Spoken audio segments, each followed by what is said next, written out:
So I got some new news about what's going on with Jean-Paul. Go on. It's very, very interesting because let me take the email I just have it here. We've been exchanging a few graphs. So he's having an isoparabolic calorimeter where he's measuring the heat flux on the sides. He just stuck some glued or taped thermocouples junctions that he made himself on an external wall of stainless steel, I believe, something like that. So he's able, after calibration, to define what's the heat flux going on the side. Well, what's the resolution and how does it compare to something like the mass flow that you're doing? He's actually making a blank because, you know, we really want to make something that is scientifically valid. So basically, we're going to be able to define what's the resolution, what's the sensibility, and what's the precision, of the calorimeter. The time constant. Also. Yeah. With that blank, but what he saw is something that is not linear. So it can be many sources, but from the previous calibration it was just not showing the same lack of linear results into the dots. So what do you mean? Do you mean that it wasn't just a scalar as the temperature power input rose? It kind of like was, you know, compounding away from the calibration? Basically, yes. It's not consistent with the calibrations. Okay. In what way? It doesn't react the same way. The temperature is just rising after rising the power step by step. You clearly sees that there is a break in the linear trend of the curve. And would you know when that break is? What sort of temperature range? Yeah, exactly. That was my next step in the discussion, in the description. So he's using a very different size of wire. He's using Constantan that is not coated originally. It's very, very, very, very thin. It's 25 micron. Average size of the human hair is something like 35, 40, sometimes 60, depends on the what? Hold on. So it's thinner than a hair. So we were using Celanis wires at 200 micron, right? It's not a Celani wire. It's No, I know. What I'm saying is Celani's Constantan start material was 200 microns. So you're talking something nearly an order of magnitude thinner. And then your SEM images of Celani's wire, were they not showing a depth of something like 16 microns on the surface structure? So effectively, that 16 microns. More something like 20 microns. Yeah. So you're talking about the wire is basically the thickness of one side of Celani's structures. That was the initial reason why we decided to go on this route. Were you not worried about making it really seriously brittle? It's not the point, actually. Okay. You break them a lot. You break them very easily. However, you're able, while it works, to characterize a better way the effect of the heat treatment on the oxidation on the wire itself and on the metallic structure. So if Celani's wire at 200 microns with maybe a sort of the skin of 10 to 15, 20 microns on it, and 1 meter weighed 0.275 of a gram, 275 milligrams, how little does the 25 micron weigh at 1 meter? Why? I mean, we are not using 1 meter. How much are you using? It's usually something like between 10 to 20 centimeter. What? It's really? Very shorter. Yeah. It's much shorter, but the uniformity of temperature inside the calorimeter is greater. Whoa. So you're talking about a seriously small amount of material. Extremely small amount of material. Yeah. Okay, so how are you preparing the wire? Very sensitive. The calorimeter is very sensitive, Bob. Okay, how are you preparing the wire? So I use an Arduino board, a relay to control the relay. I use the Arduino, and I just made a very, the simple C analog, the C-ish language program used in Arduino.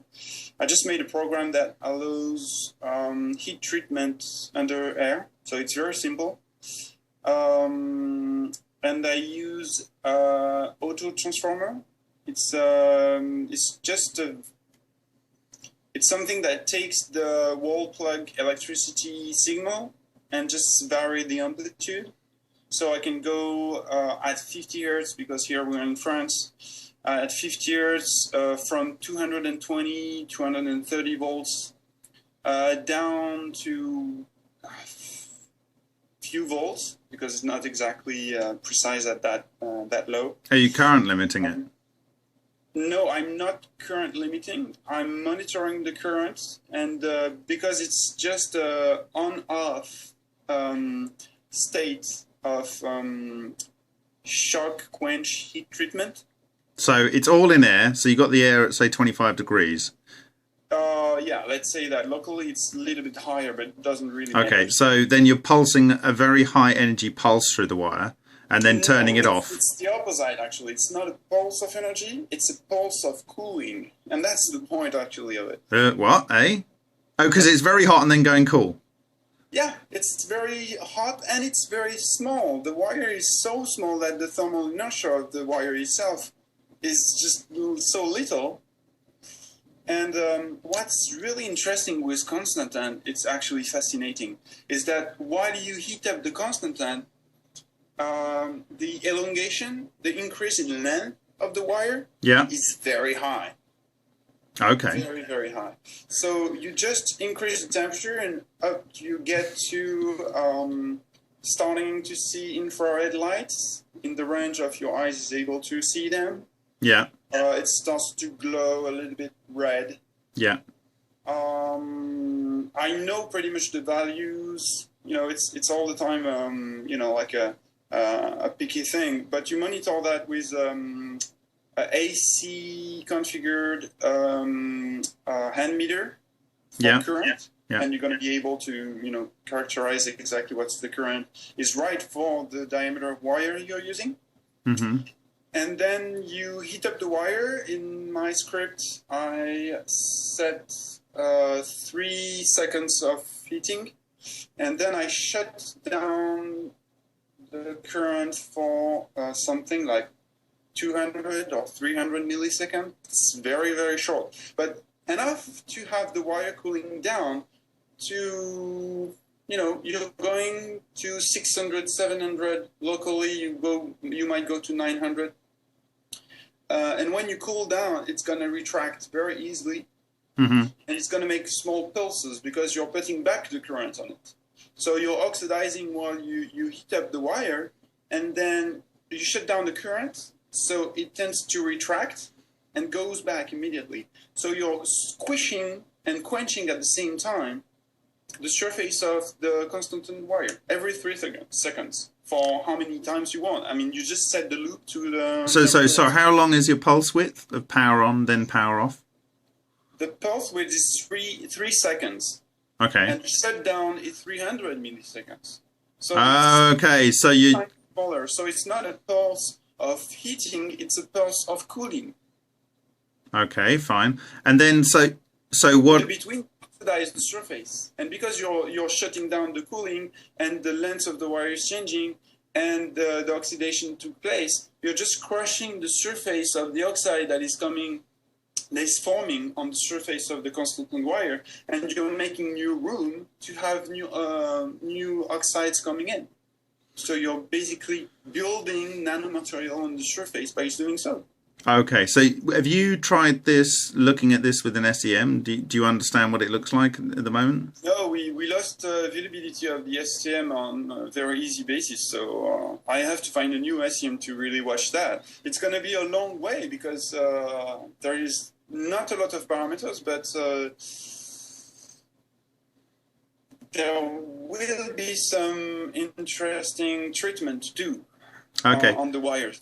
So are you nitric acid like Celani was doing on the early days. Okay, so that was my next question. Are you doing any form of post-treatment, or are you just reducing it in the reactor by using hydrogen? Very, very simple.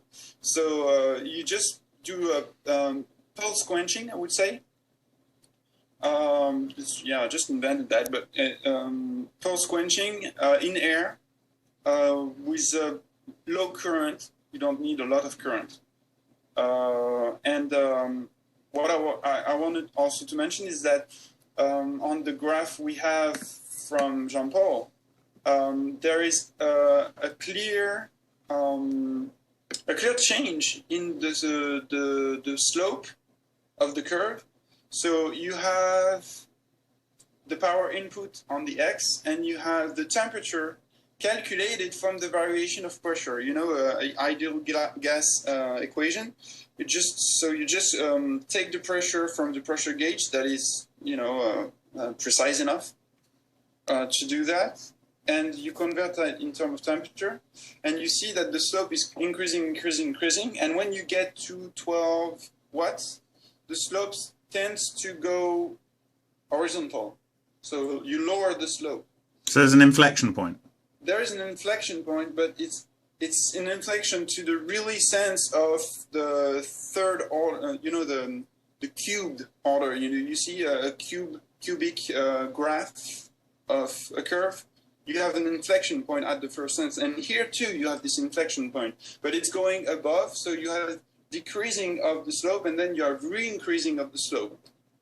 We still have to go up higher in power to really have a good idea of what's going on, but because it's coming, I remember, from the measurement of pressure, the lowering down of the pressure inside the cell means there is some absorption of the wire, of hydrogen from the wire. So the wire is really getting some hydrogen in. That's why you see the pressure going down. I'm quite happy because it means that the postulation I was doing last year at CCF is good, that we can draw the Baranowski curve of nickel hydrogen using this very simple technique. We know the quantity of nickel inside the system. We don't exactly know the interaction between nickel and copper in this case, but you can convert that into a Baranowski curve. The other point is, when you go higher in power, in each case, when you get to 18 watts. 18 or 80? 18, 1/8. Okay. The slope is going back up. Okay. And it seems it's still too low, because that's the problem with this wire. They're so thin that they break very easily. It's just a nightmare to do the clamping. When you want to make you need it. I mean, it's very a problem. But the slope is going up, and it seems that the slope is higher than the original slope at down power. When you mean there's a steeper gradient? You have a linearity. Yeah. At stage at very low power, then the slope goes down, and then the slope goes up, and it seems that this slope is higher than this slope at the beginning. So it's a very good thing, because it will mean that not only the treatment shows the hydrogen is going inside the wire, but also that the excess energy is somehow producing. We don't know yet, because it might be linear, it might be something else, but it's very promising. I just missed one thing. Did you say that you were running a few reduction cycles to get rid of the oxides before moving forward? No, this is extremely simple. We have a mantra with Jean-Paul, is that simple is more reproducible. Yes. If you make extremely complicated process, you're not going to get anybody to verify what you say. Yes. Basically. And that's actually the point of all this study is that I think we will open source this, open science this process. This way, everybody on the planet will be able to reproduce exactly what we're doing. No patent attached, nothing. We just have to clarify that with Celani, because everything that he says is already in paper. We're just adding few things on it. So essentially, you're doing what he says in his paper, which supports his patent application, but you're just leaving processes out. He's doing it with thicker wires. He's doing with thicker wires. He's doing less cycle. Here I do 5,000 cycles. I can do 10,000 cycles. I can let it run for 5 days. The problem is that it breaks. Because it's so thin that it breaks. Actually, we get to rupture just few hundred cycles. Yeah. And working very thin wires is interesting. We got to 51% of resistance drop on the first loading. 51%. 51%. You just cut the resistance. Sorry, is that from before you process the wires, or is that from the point where you... Just after you process the wire and you mount it. Okay, so what's the resistance in comparison when it's not processed? That's also a big advantage with very thin wire, because the resistance is very high. Okay. So you're able to measure the variation of resistance very precisely. So what resistance drop can be attributable to reduction of oxides into metals?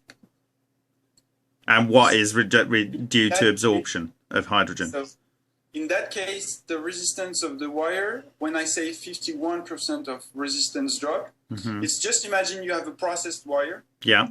You put that wire into the calorimeter. Yeah. You measure the resistance. Yeah. You start to increase the power under hydrogen. Yeah.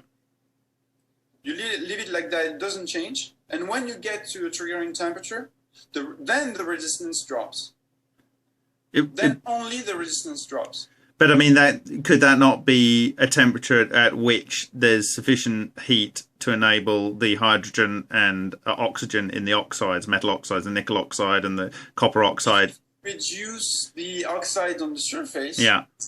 Then you would have some additional metal in the material as a conductor rather than as an insulator. That's true. So there's that drop, and so my question is what is the difference between the starting wire resistance for the same length? That's the point I wanted to say. The original resistance is much higher than what it gets to after it's been processed. Resistance drop, yeah. After, okay. So I guess one of the key things people will ask is, give me a 20 centimeters wire, a nominal resistance before processing. Give the post-processing nominal resistance, and then let's see how far it falls either side of those two variables. When it's been. Let's check if I have it right now. I'm taking the notes from Jean-Paul on the music. Well, before we get that, what's the punchline? I mean, have you seen any excess heat with this calorimeter? You mean with the wires? Yeah, you say you got 20 centimeters in this isoparabolic. For high powers, we got with 20 watts, 1.8. So it's 5 times 1.8. So it's 5 plus 5 times 8 is what? No, with 40. 20 watt power input, you have 1.8 of excess heat. So you have so 5 times that is 4 plus 5. It's 9 watts, is it? Yeah. Not 9 watts and 9%. It's not 9%. Yes, 9%. So that's comparable with Celani, but 1/5 of the it's proportional, so it's comparable result to Celani's wires. I mean, we've seen 12.8%, and we may have seen higher, but we've argued those away. But it's getting up to ballpark. We still have to work out the odds, but the thing is, there is a triggering temperature, same way that Celani is having. Have you characterized that? That's going to be done in the next weeks. Okay, cool. So you have a triggering temperature. It's clearly related to formation of oxides and reduction of oxides. Mm-hmm. It's much lower than the treatment, the temperature of the treatment. And there is a release of energy at the same time. And what Jean-Paul was saying, it's interesting because you have heat flux as an indicator, you have pressure also as an indicator, and you have resistance as an indicator. And everything seems to change at the same time. I mean, at the same power input. So at the same temperature. So when it seems to be changing to producing excess heat, what's happening with the gas pressure in the cell? First, it drops.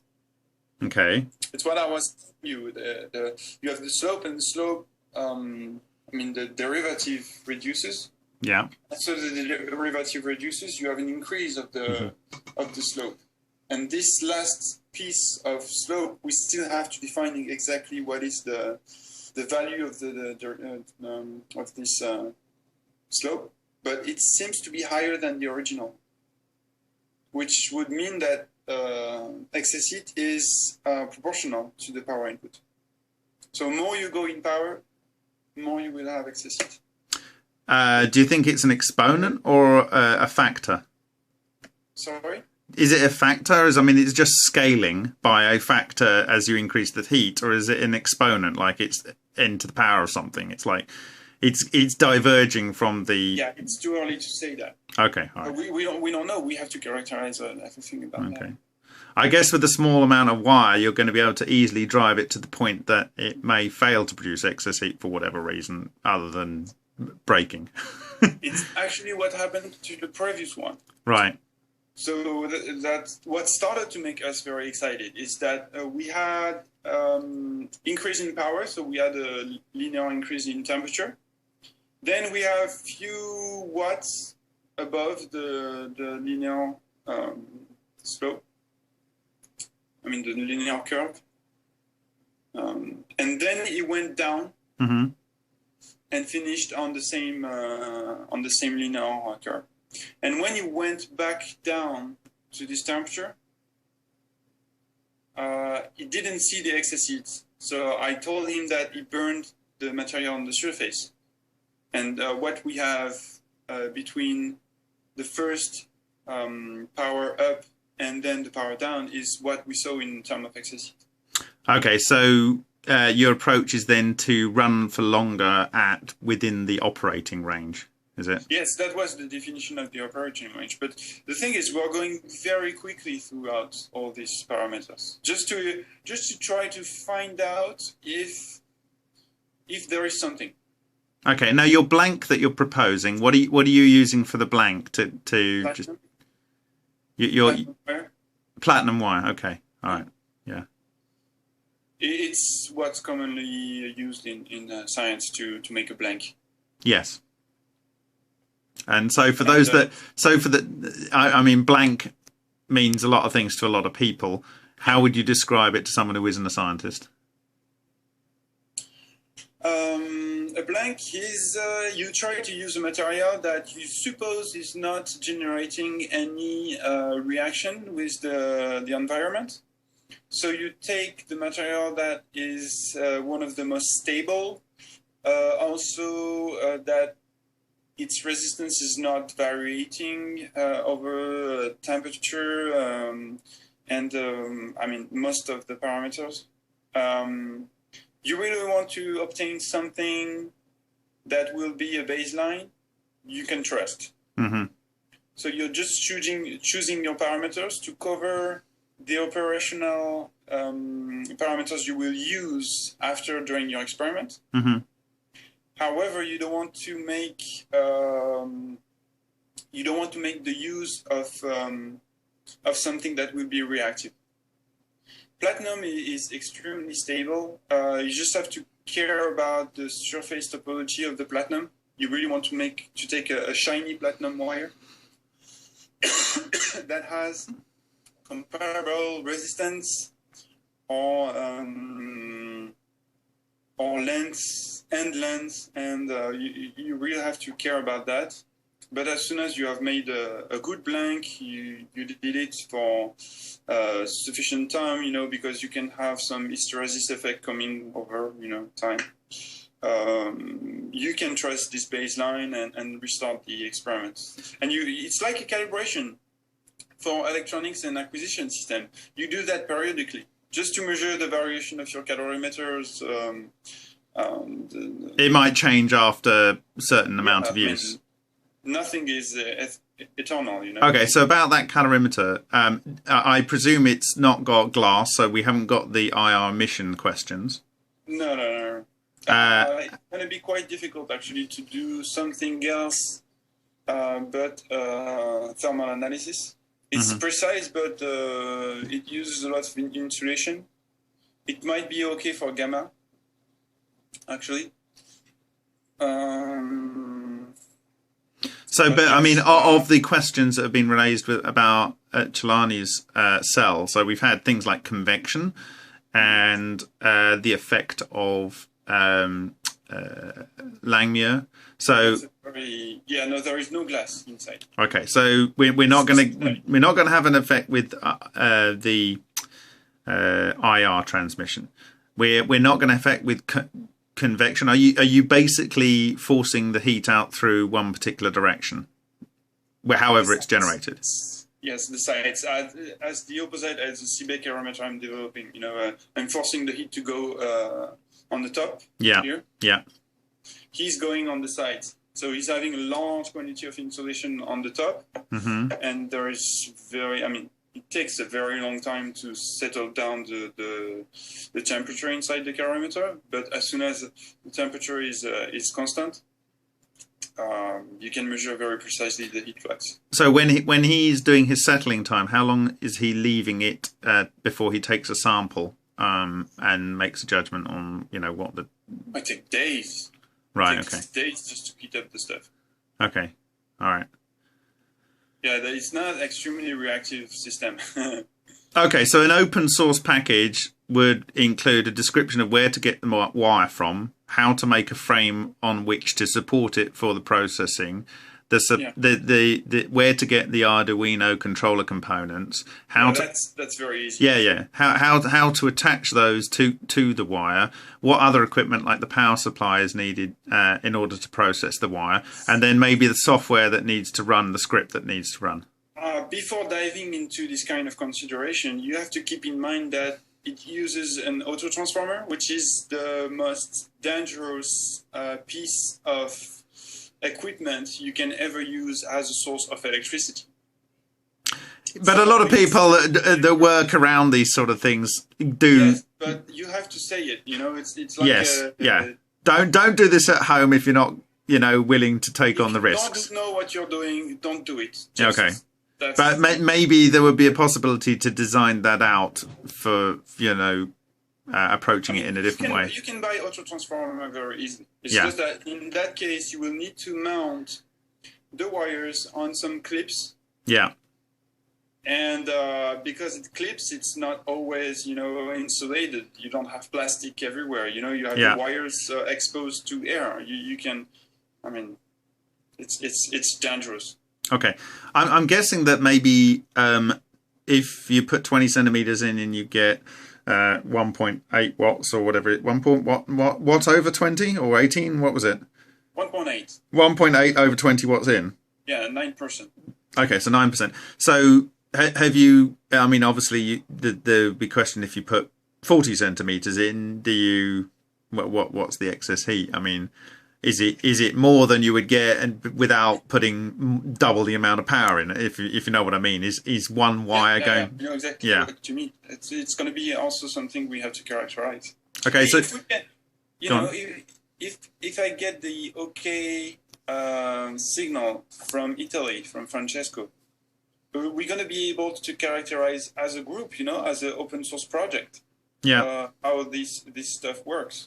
Well, I think from Francesco's point of view, we don't know his process. So all we've done is taken his patent application for a wire process that supposedly creates excess heat, but actually he's just talking about a wire process to modify the surface of a piece of wire. I mean, whatever it's used for is irrelevant. He's just talking about a process.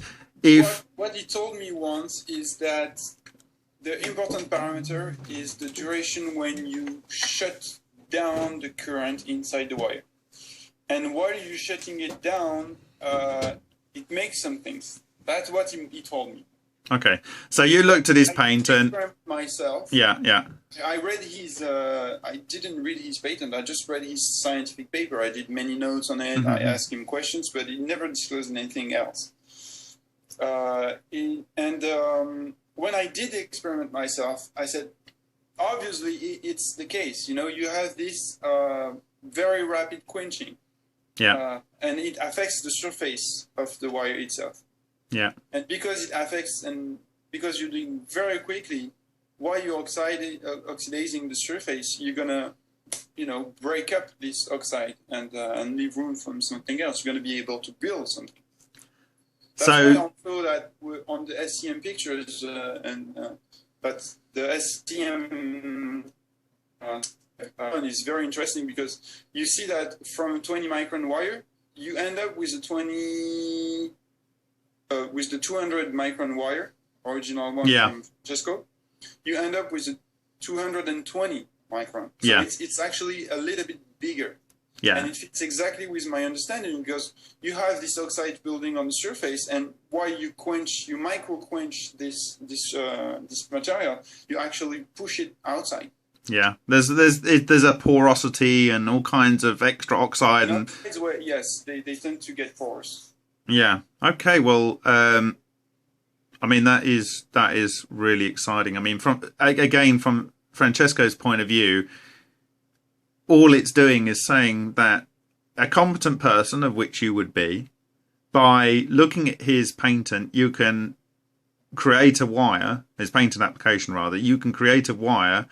By using some of the things that are described in the material he's put out to create something that would appear to create excess heat, and you're part the way through the process of characterizing what it's doing. Yeah, that's the long process we have to take with Jean-Paul and as many people want to join the fest. So effectively, what would be great then is to really nail a very, very simple, cost-effective reactor. It is extremely simple.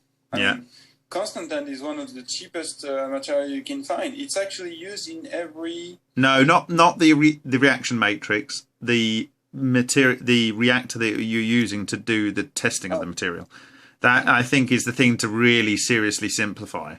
Because everything that you've said with, processing the wire is all off the shelf. Your script would help, but you've described enough here, and there's enough in Celani's material to go ahead and write your own. But it's just we want people up to speed as fast as possible that are willing, and hopefully they would be wanting to share their results with the wider community rather than scuttling away into a room and saying, "I'm going to do it myself."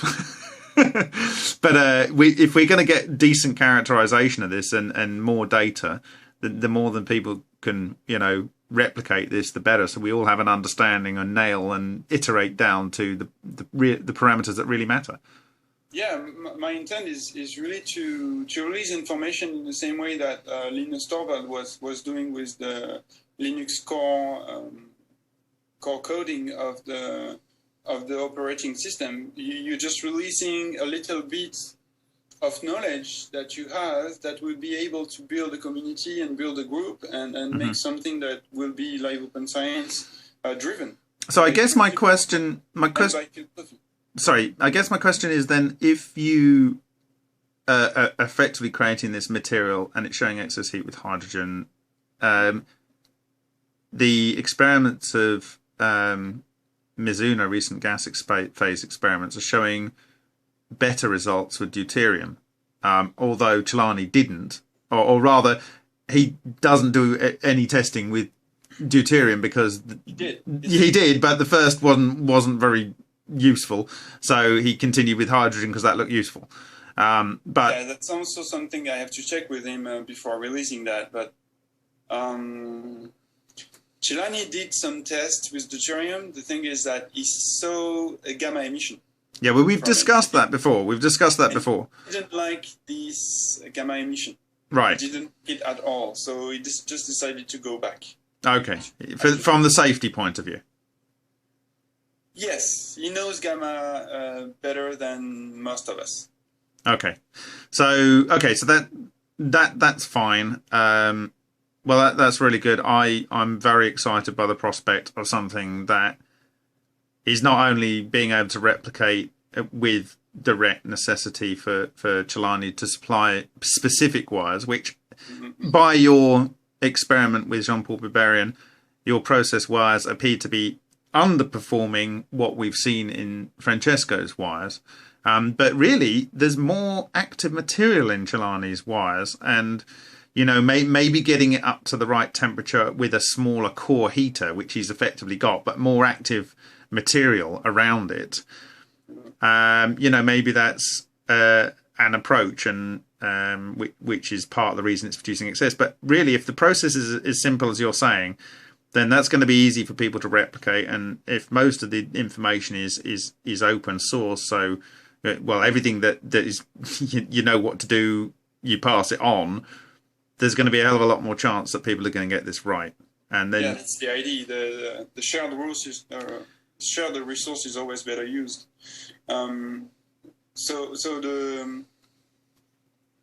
What is really interesting in what would be very interesting in this endeavor is if we are able to gather the people that are willing and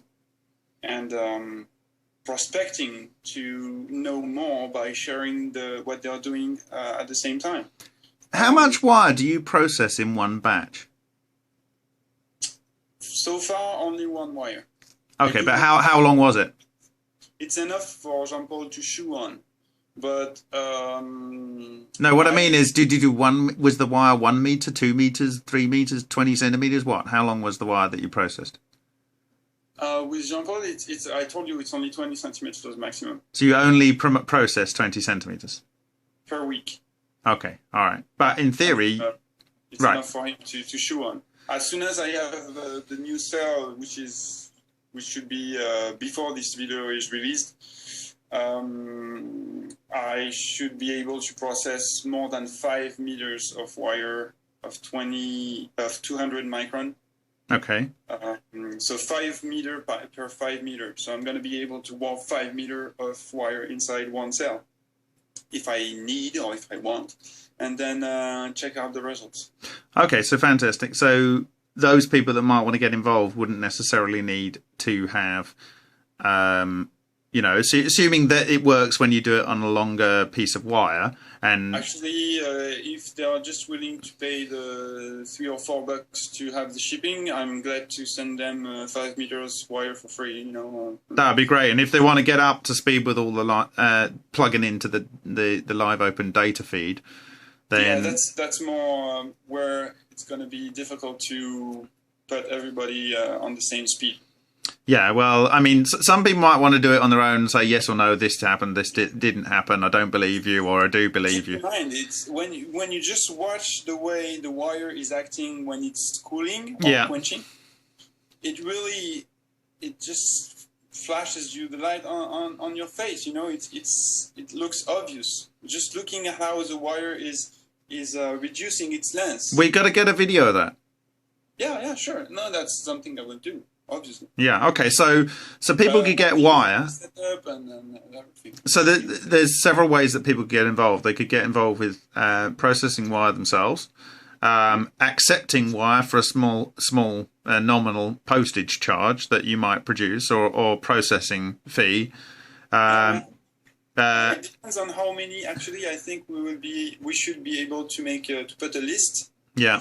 And since people that are making constant, and they always want to sell you a few kilometers of that. Especially if it's that thin. Yeah, especially if it's that thin. So if we can dispatch the cost and do it like that, we never wanted to take the opportunity of doing it because it was just too expensive. But if we have 20 people wanted to So you join buy a in. bunch of wire, and you can send them some wire, and maybe even a piece of processed wire, so they know what they're targeting, and that would be like a pack. Yeah, that's And then, actually a very good idea. If and you then, really want to transfer the knowledge to them, it's the best way. yeah, and then maybe in that you can send them, or you can. I mean, what would you need to send them? That you might be able to get a discount on a whole bunch of equipment in order to do the processing. So it's like a kit to process your own wire. So it might be you get the Arduino or stuff, but we just have to ask people what they think they want us to source. And if there's 20 or 30 or 50 people, then obviously we're going to be able to get a better cost. One Arduino Uno is something like €24 or $24. Yeah. Basically, I mean, really, people probably get their own, but when it comes down to maybe have already their own. Yes. Yeah, but you've it's so simple. The program will be free of charge. Just few wires and stuff like that. It's no brainy. The relay is quite important. You have to choose a relay that is appropriate to what you're doing. Okay, so we've got to maybe look at what could be supplied on a bulk discount basis. So if there's something with the calorimeter, that could be, supplied with some sort of discount. I don't know if there was. It's cheaper to buy. Say, how is he assessing the heat flux? Excuse me? In his isoparabolic calorimeter, if that's the kind of approach, how's he assessing the heat flux? What thing is he using to assess the heat flux? It's small junctions of K-type thermocouples. Okay. So if you just take I think it's a nichrome or it's aluminum nickel. I mean, I don't have that on top of my head, but it's small junctions of thermocouple wires that are one after another. So you just use one wire, you make a spot weld, and you take the other side of the wire and you put the other kind of wire. Okay. The type of wire, and you make small little junctions like that. And at the end, you just take the last two end junctions and you measure the millivolts. I mean, it's just a Seebeck effect. Yeah, and are you looking across an insulator or? It gives you the heat flux on the lens. So you just measure you do calibrations. You need to do calibrations to get that. So you know the power inside the cell. Yeah. You use for blank wire, your platinum wire. You measure the differential of voltage between the two ends of the small thermocouple junction. You stick that well to the envelope, and you need a lot of insulation. Right. Okay. And so essentially, it's a steel vacuum reactor. That's all it is, really. And inside you don't even need a vacuum. You don't need a vacuum pump. You need feed-throughs and a reaction chamber in stainless steel, which is extremely simple to make. You need 2 CF flange, feed-throughs, and the tube. Do you have to be particularly fussy? I mean, is this something we could get a 3D printed part made, for like 20 or 30 pounds and then they just bolt on a CF flange? In 3D printed? No, not the flange. Not the flange. You just buy a... you need a tube, an end cap, like a closing cap. Yeah. And the CF flange on the other side. So. Okay, cool, excellent. Well, that sounds really good. I'm very excited. Mm-hmm. Yeah. And it's quite precise. You just have to characterize it, but after it's characterized, it doesn't really change a lot over time. I mean, there is calorimeters like Seebeck calorimeters. They tend to diverge because of the Peltier element like that. They tend to change over time quickly because of solder that is migrating and stuff like that. In this case, it's very stable. Good. You just have to check that the thermocouple are taped on the surface, and that's it. So then, for schools and universities that just want to get up and running with this, they might already have all the data acquisition and power equipment in their labs. So that makes it almost a no-brainer. It's measuring in the range of 20 microvolts. Yeah. With a precision of 16 bits, it's enough. Okay. For those that are kind of in their house and maybe they want to take part in the live open science, then perhaps Hug could supply them, maybe through the MFMP or whatever, they could supply them equipment. I believe that you might be able to get 16 bits thermocouple acquisition board linked to a Raspberry Pi. Mm-hmm. So you can have your small computer that is able to measure, thermocouple type voltage with enough precision to be able to characterize the measurement you're doing. Here, the difference in potential, taking what Jean-Paul sent me, is going from 0 to 22 microvolts. Okay, so I know there's like I think it's called SynthEyes. No, not SynthEyes. It's called something eyes, and it connects to an Akash tablet. The Akash tablet is an Indian tablet that's sold for about $30. You can get it in other countries for about $60, and that is also configured so it runs a proper version of Ubuntu, current version of Ubuntu, and on that you can put the open source sort of lab software called Scilab. And so maybe we could get a package together where it's basically this USB breakout thermocouple reader, connect to a Scilab, and then the great thing would be then to try and feed that data that it produces through the Akash's wireless connection to, say, our live data feed. And we could have a really to run Scilab again, because it's French, so you can find that kind of equipment in the college and high school. Because they tend to promote French stuff, and so it would be nice to see Scilab again. Yeah, well, I tell you what, this is really great. So, whether people want to go and get some HugNet boards, or whether they've got their own equipment in situ, or maybe I can work with Mugdalaya in India and get some agreement to put together a little setup using Akash tablets and the breakout box. I think we got some really interesting ways forward, but for those people that already have the equipment in the lab, they can get up and running really quickly.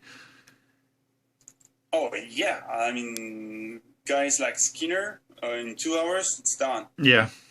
They already have the calorimeter, they already have the wires, they have everything. Cool. Just have to.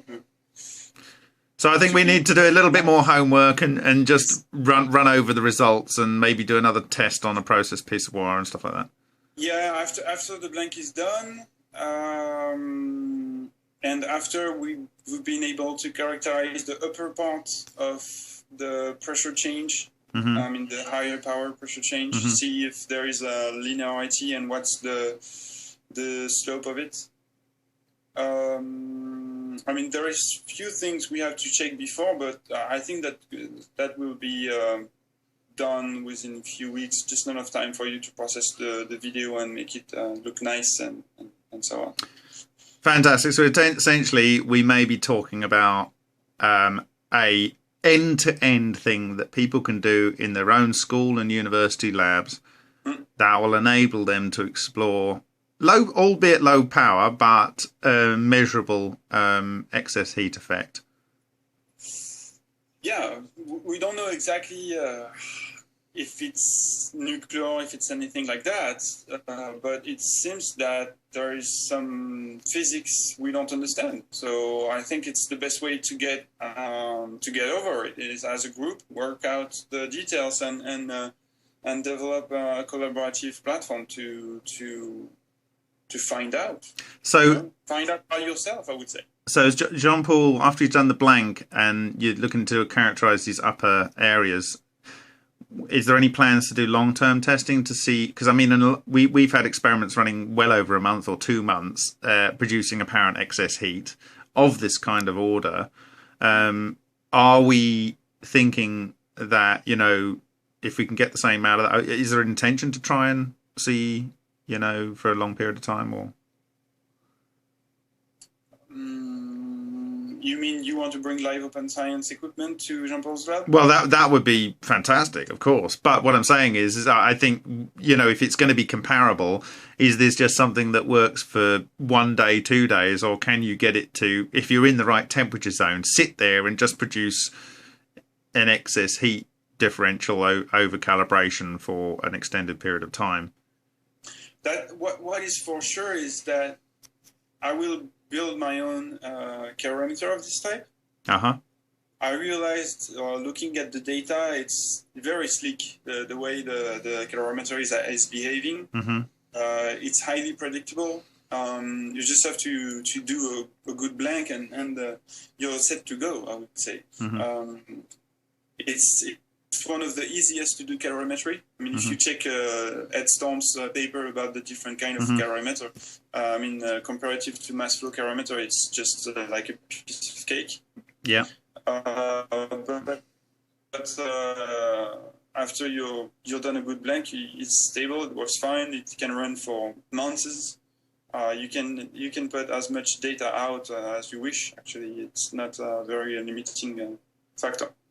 Cool. All right. Well, I think we'll leave it there. It's 50 minutes. And really, thank you for sharing that. It's awesome. It really is. You know, it's what I told you. It's at the beginning of the Linux movement, there was a guy that just decided to release a kernel, and they said, "Look, I did that work. I think it looks good. We just have to work out the details and do the module thing and so on and so on." But it seems that it's an alternative to BSD or Windows. And some crazy guys went on and just decided to say, yes, we're going to take it and make it something good. We're going to finish the work, polish it, integrate it in new projects, create projects around. I mean, you had so many things and so many projects driven by just this initiative. Yeah. I just hope it's going to be the case. You know, it's why I'm making Live Open Science. It's exactly that. Cheers, Mathieu. Yep. Cheers. Bye.